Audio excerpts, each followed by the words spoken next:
There soon came a time when Blake grew tired of watching his idols compete on the main stage. And so, he chose to forge his own path, one that would have him become what he admired for so long, a competitor at the highest level.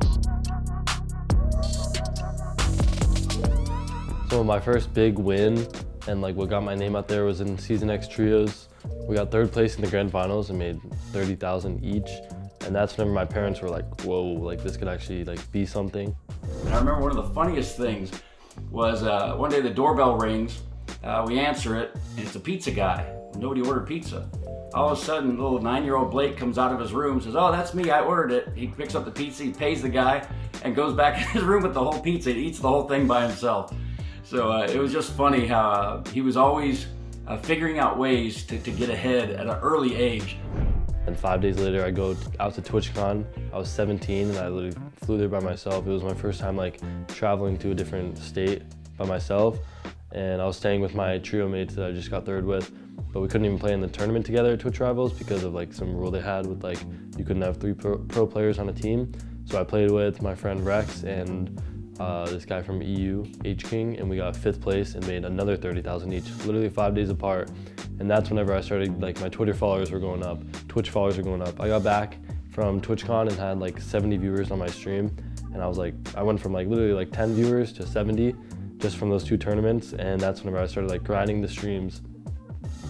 And then Squad FNCS happened and I ended up playing with Clicks, Crimson Spades, and playing with Clicks is what really boosted my career, so obviously I'm very thankful for him. That's whenever I started taking streaming really seriously because it started becoming an actual source of income and it was something I really enjoyed. So it wasn't even it didn't even feel like a job, but that kind of led me into where I am today. I know a lot of parents have a hard time believing gaming is actually real or could become something like a job basically. As far as him investing the time in gaming, I was never a big gamer, but I always supported him gaming because I know that it can train your mind in different ways and your reflexes and your response time, and it helps your brain think faster, and you got to think quick to do certain things, to be good and to set yourself apart. Which I know some parents don't agree with and some parents don't want their kids spending that much time in gaming, but I always told him, I said, if you keep your grades up, and he always made straight A's, I said, if you keep your grades up, I'll never give you a hard time about gaming. If your grades ever slip, the gaming will get held back from you a little bit. And we never had to do it. I mean, he always kept both things balanced really well, always did good in school, focused on that, and then would focus on his gaming as well. So we were always really proud of him from that standpoint. And so I always really supported that because he always had a plan and he always had his goals and he always set these goals out in front of himself and what he wanted to accomplish. When Blake started earning money from gaming, my initial reaction was, my truck is gonna get paid off and I'm not gonna have to pay it off. My kid's gonna do it for me. So I was always really, I was even more encouraging then. I'm like, let's go. Win these $30,000, $40,000, $50,000 tournaments, man. My truck will be paid off in no time.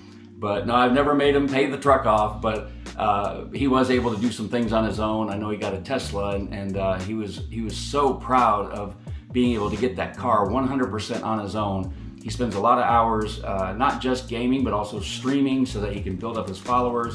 He's good at engaging with his followers. And I just think it's really cool how he's grown that organically just by having talent, but also interjecting his personality, which I think has helped him a lot as well. Now, he's an adult, he lives on his own, and he's kept those same mindsets and that same work ethic. So from my standpoint, I think the only thing that's changed is I'm even more proud of him now because of how humble he has stayed. But I'm even more proud that he's my son. Back in World Cup, I probably made 3,100 out of the 10 weeks of qualifiers. And that to me at the time was a lot of money.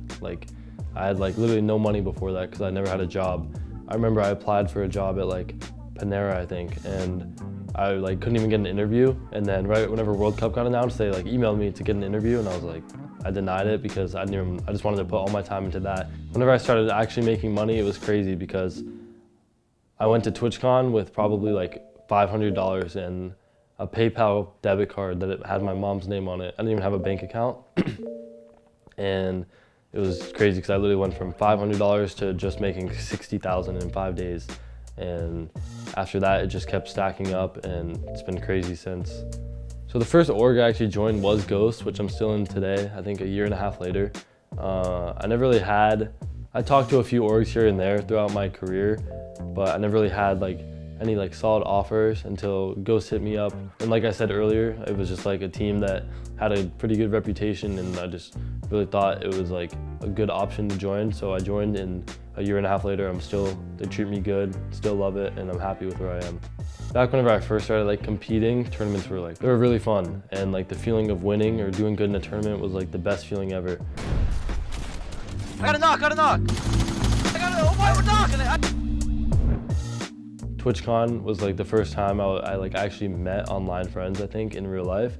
And at the time of TwitchCon, I didn't really have much following. That was kind of like the very early start of my like come up, I guess you could say. And then going to DreamHack Anaheim in February 2020 was kind of like, I had a following and I had friends, and I met a ton of people, and people like came up to me and met me. And it was just like, it's a crazy experience. With the support of his family, friends, colleagues, and fans alike, Blake has decided to continue his pursuit of Fortnite royalty, as well as charter a new voyage into a few promising ventures.